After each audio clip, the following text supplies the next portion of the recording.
magandang araw. Ako po si Mark Lester Liraga.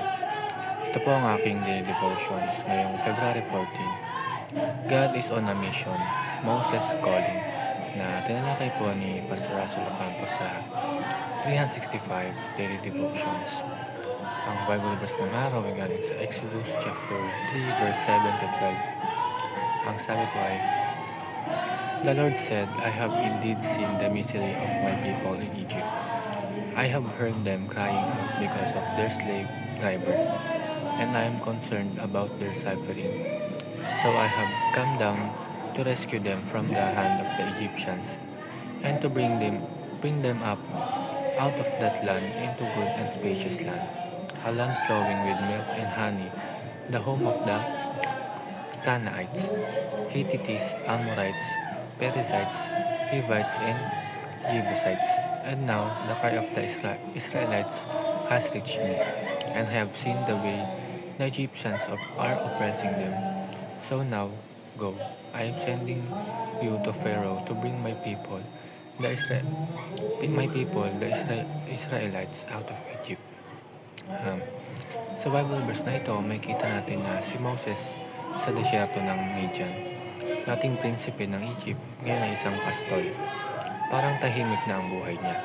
Parang tapos na ang malaking plano, pero doon mismo sa ordinaryong araw na yun, nagpakita ang Diyos sa kanya sa pamamagitan ng isang nagiliab na palumpong.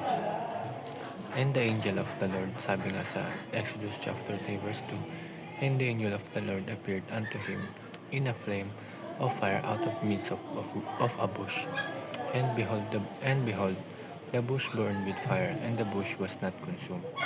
Isang kakaibang tagpo, may apoy pero hindi nauubos. Doon tinawag ng Diyos si Moses. Ang first teaching is, God is a missional God. Ang Diyos ay hindi tahimik o walang pakialam. Nakita niya ang paghihirap, narinig niya ang iyak, at kumikilos siya.